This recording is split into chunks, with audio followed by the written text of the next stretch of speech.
I thought I knew what a good marriage looked like. I'd been in one for 38 years before my wife June passed. I know what it feels like when two people fit together right, the way they finish each other's sentences, the way one person's bad day becomes the other person's problem too, the small sacrifices that don't even feel like sacrifices anymore. So when my daughter brought home the man she said she wanted to spend her life with, I paid attention. Not in a suspicious way. Just the way a father does. His name was Colin Marsh. He was 41, 2 years older than my daughter Nora. He sold commercial real estate, drove a dark grey Lexus, wore his shirt slightly too pressed. He had the kind of smile that came out fast and stayed a beat too long. I told myself I was being unfair. Nora was 39, smart, a physical therapist with her own practice in Portland, and she didn't need me second-guessing her choices. She'd waited a long time to find someone. She told me Colin was patient with her, that he made her feel safe.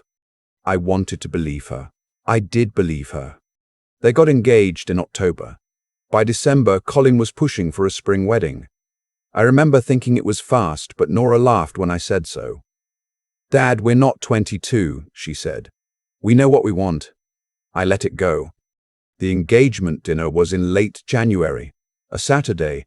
Nora picked a restaurant in the Pearl District, a place called Alderman's, the kind with low lighting and linen napkins and a menu that doesn't list prices. Colin had made the reservation.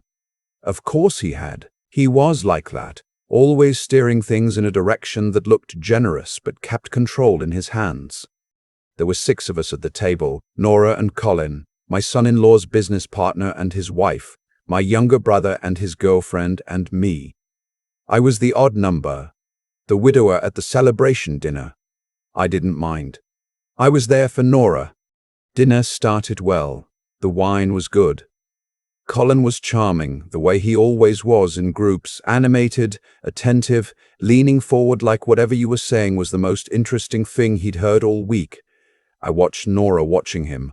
She was glowing. That part was real. About 40 minutes in, Colin's phone buzzed.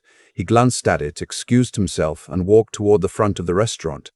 The moment he disappeared around the corner, a woman appeared at my shoulder. She was older than me, I guess late 70s, small-framed with white hair cut short. She was wearing a camel-colored coat still buttoned up, like she'd walked in from outside and hadn't sat down. She put her hand on the back of my chair and leaned close enough that I could smell cold winter air still on her jacket. "Forgive me," she said, barely above a whisper. "Is that young woman across from you your daughter?" I said yes. She pressed a folded piece of paper into my hand. Her fingers were cold. "You need to read this before he comes back," she said. "Please don't let her marry him." Then she straightened up and walked away, not hurrying. Just walking. I looked toward the door and she was gone. I sat there for a second with the paper in my fist under the table. My brother was telling a story about a fishing trip. Colin's partner's wife was laughing at something on her phone. No one had seen a thing. I unfolded the paper under the table edge. There was a name written on it. Not Colin Marsh. A different last name, Berwick. And below that, a date. And below the date, 3 words, "She died too." My chest went cold. I folded the paper and put it in my jacket pocket. By the time Colin came back to the table, I was holding my wine glass and nodding along to whatever my brother was saying. But I wasn't hearing any of it. Something in her voice had told me I had to listen. And something in those 3 words told me I didn't have much time. I didn't sleep that night. Not really. I lay in bed in my house in Lake Oswego. The house June and I had bought when Nora was 11. The house I'd lived in alone for 4 years now. And I stared at the ceiling and turned that paper over in my mind. Colin Berwick. Was that a previous name? A married name? The date written below it was 7 years ago. What had happened 7 years ago? At 6 in the morning I got up, made coffee, and sat down at the kitchen table with my laptop. I'm not a detective. I'm a retired civil engineer. But I know how to research, how to follow a thread, how to not stop looking until the numbers add up. I started with property records, which are public in Oregon. I searched Colin Marsh. His name appeared on a condo in the South Park blocks purchased 3 years ago. Clean, nothing strange. Then I searched Colin Berrick. It took a while, but I found a marriage record from Baltimore County. Colin James Berrick married to a woman named Sylvia Ann Farrow 11 years ago.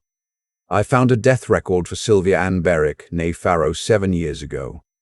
Age 34. The death record listed the cause as accidental drowning. Lake Merritt. She'd been on a sailing weekend with friends. I sat back in my chair. I looked for news coverage. There was a short obituary in a local paper.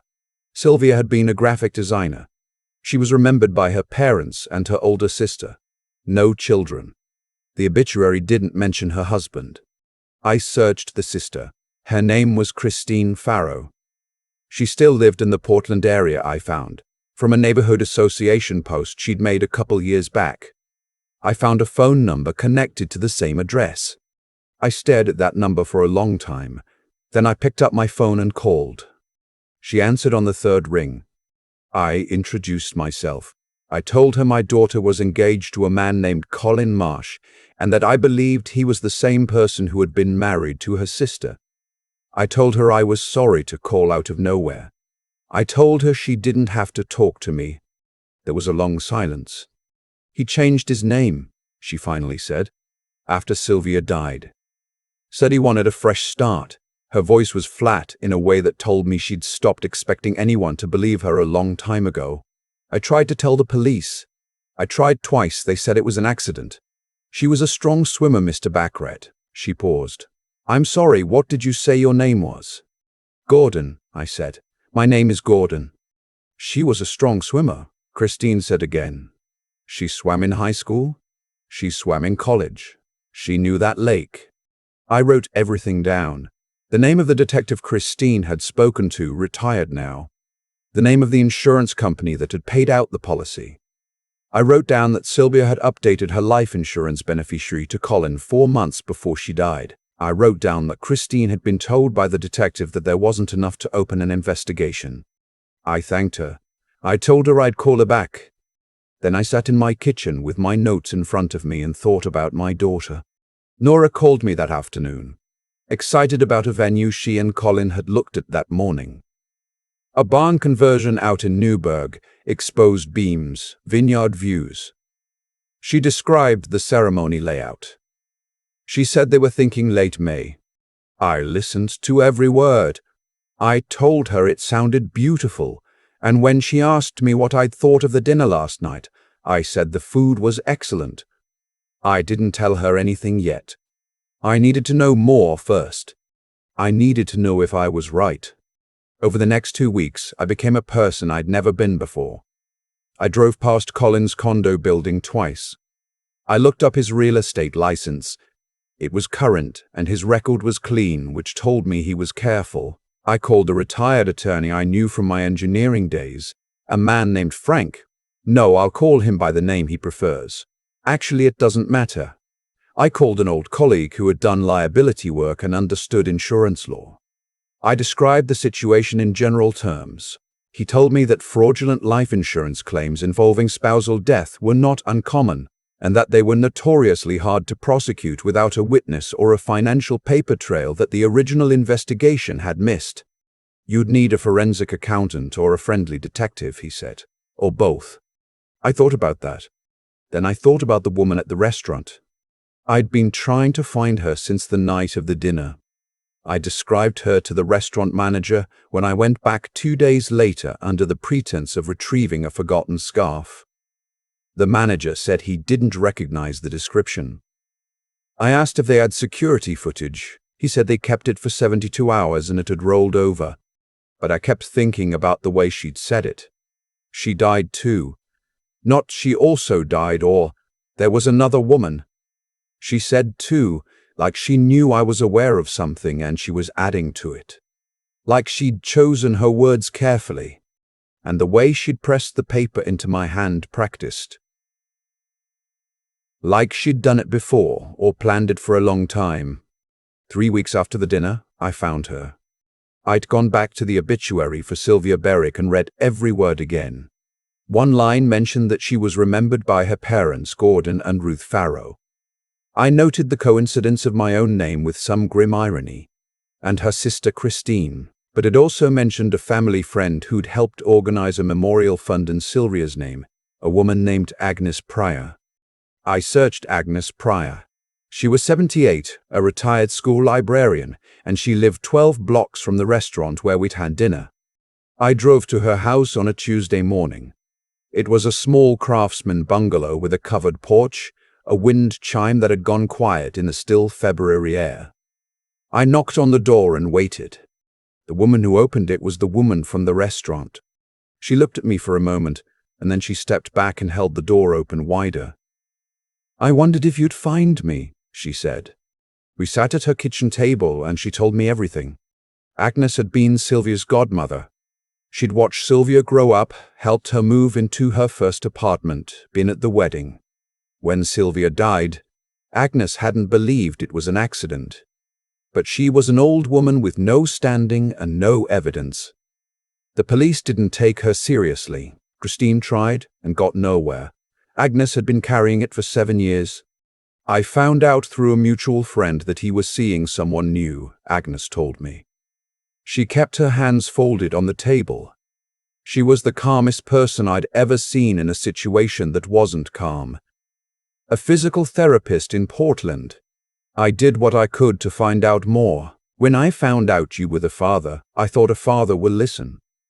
If I could just get to the father." She'd been watching the restaurant from across the street, waiting for a moment when Colin stepped away.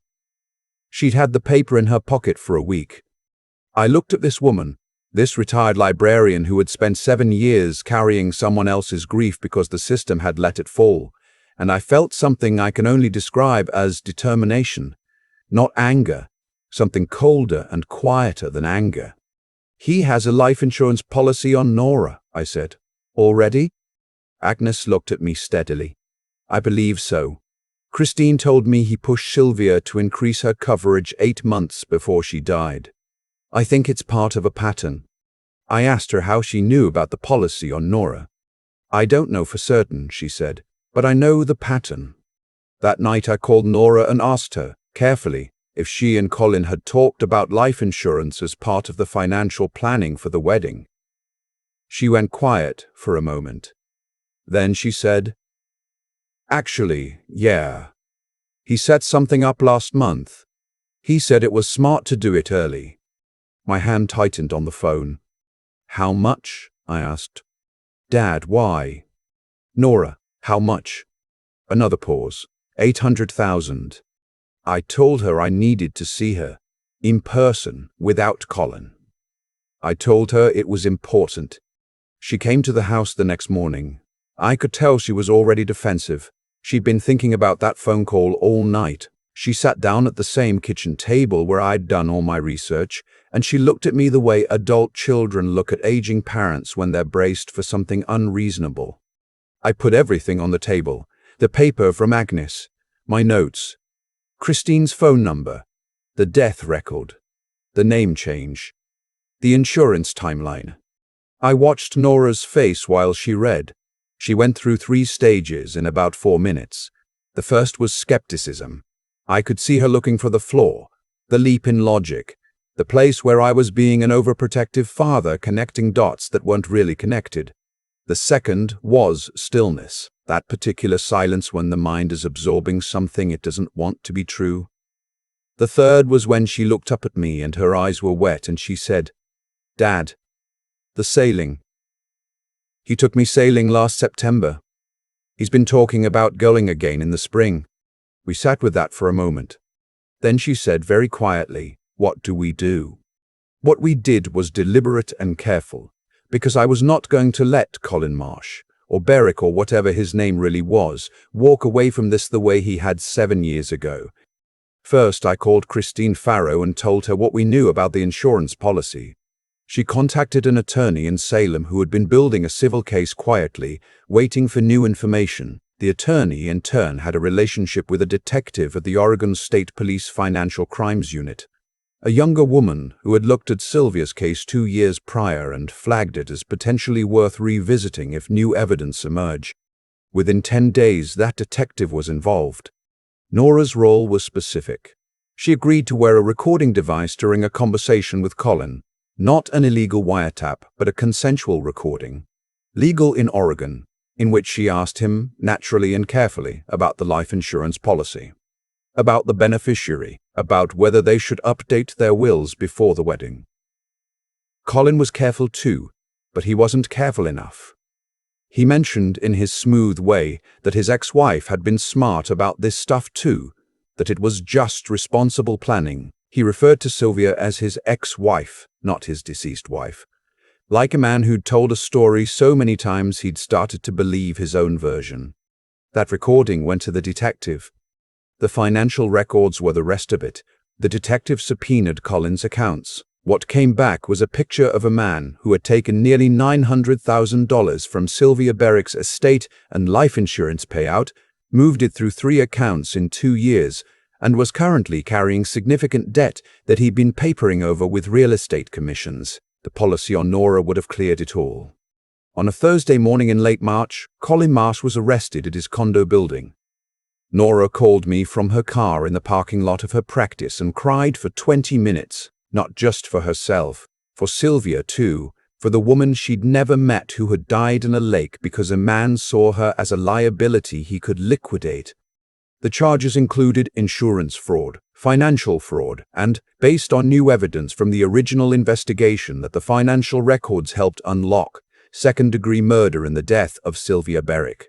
That last charge was the hardest to build and the most important. It took another 4 months and a lot of work from people far more skilled than me. But it held. I drove to Agnes Pryor's house the afternoon of the arrest. She opened the door before I knocked. I think she'd been watching from the window. I told her what had happened. She nodded very slowly, and then she put one hand flat against the doorframe, and I saw her exhale something she'd been holding for 7 years. "Does Christine know?" she asked. "She's the one who called me," I said. Agnes smiled then. It was a small smile, the kind that's too tired to be triumphant but too real to be anything other than relief. "Nora's doing all right. Better than all right some days. She sold the condo she'd been planning to share with Colin and bought a smaller place in northeast Portland closer to her practice.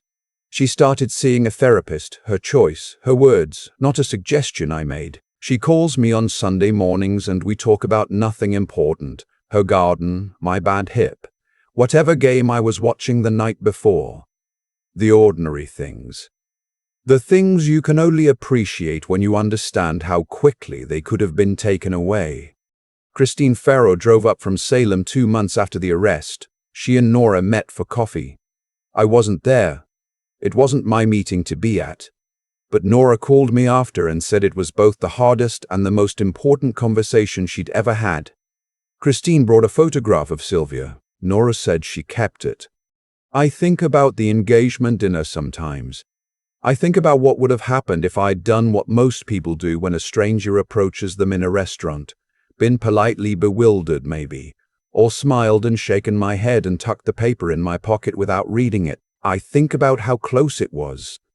I have one piece of advice, and I'm not going to dress it up. When your child brings someone home, watch how that person talks about money. Watch how they handle timelines, whether everything moves at a pace that suits them, not your child.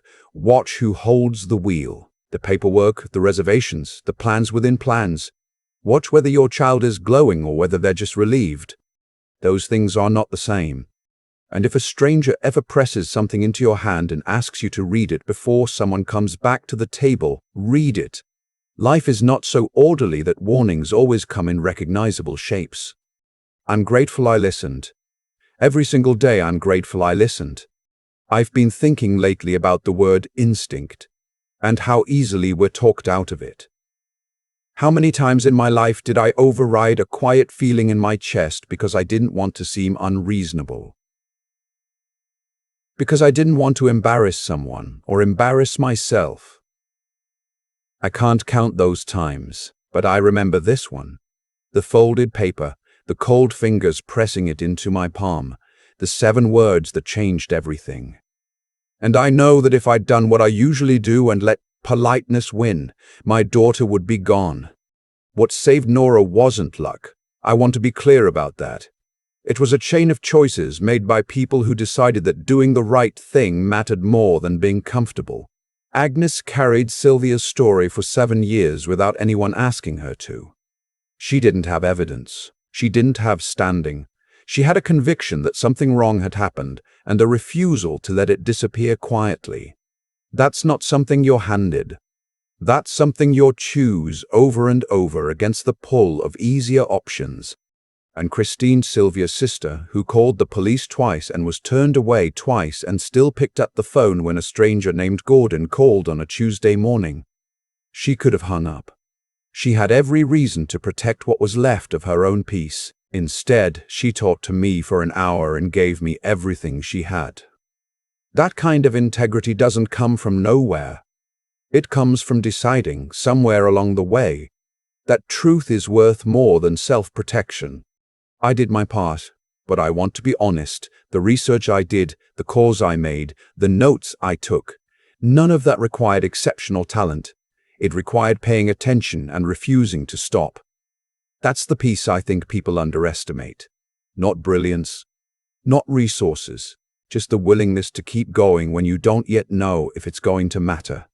Colin was smart. He was careful. He had a clean license, a pressed shirt, a name he'd changed to start fresh. What he couldn't account for was an old woman who had loved Sylvia since she was born and hadn't found a way to let her go. He couldn't account for the fact that she'd been watching and waiting and that she'd chosen to trust a father she'd never met. The thing about people who operate on cruelty and calculation is that they tend to underestimate the people around them. They assume others are as self-interested as they are. That assumption is almost always their undoing. I look at Nora now, her Sunday calls, her garden, the photograph of Sylvia she keeps, and I think about what we owe to the people who came before us, the ones who didn't make it. We owe them our attention. We owe them our willingness to ask hard questions and sit with uncomfortable answers. We owe them the courage to act on what we find, even when it's painful, even when it costs something. I'm 63 years old and I'm still learning how to do that. I suspect I always will be.